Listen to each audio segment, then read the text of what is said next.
அனைவருக்கும் கணித வணக்கம். இப்ப பார்க்க போறது 7ஆம் வகுப்புக்குரிய கணக்கு முதல் பருவம் பயிற்சி 3ல் முதல் கணக்கை பார்க்க போறோம். இயற்கணிதம்ங்கிற யூனிட்ல கோடிட்ட இடங்களை நிரப்புக. ஒரு கோவையை மற்றொரு கோவைக்கு சமப்படுத்துவதை டேஸ் என்பர் அப்படின்னு சொல்லி கணக்கு கொடுக்கப்பட்டிருக்கு. இந்த கொஸ்டினுக்குரிய விடை என்ன வரும்? சமப்படுத்துவது அப்படின்னாவே என்னது? சமன்பாடு. என்ன ஆன்சர் வருது? சமன்பாடு. ஒரு கோவையை மற்றொரு கோவைக்கு சமப்படுத்துவதை சமன்பாடு ஈக்குவேஷன் அப்படின்னு சொல்லுவாங்க. a is 5 எனில் 2a plus 5 இன் மதிப்பு. இப்ப பாருங்க, a ஓட மதிப்பு எவ்வளவு? 5. அப்ப 2 into 5 a ஓட மதிப்பை அதை சப்ஸ்டிட்யூட் பண்றோம்.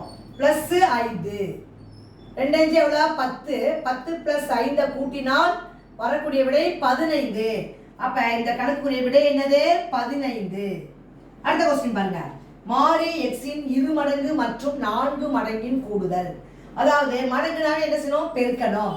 x இன் 2 மடங்குனா என்ன அர்த்தம்? 2x மற்றும் 4 மடங்கு அப்ப என்ன வரும்? அதனுடைய கூடுதல் பிளஸ் குறியீடை போட்டுக்கிறேன். 4 மடங்குனா 4x. இது ரெண்டையும் கூட்டினால் வரக்கூடிய விடை என்ன வந்துரும்? 6x. அப்ப இந்த கணக்குக்குரிய விடை 6x. மடங்குனா என்ன செய்யணும்? பெருக்கணும். இப்ப கிடைக்கக்கூடிய விடை 6x. புரிஞ்சுங்களா?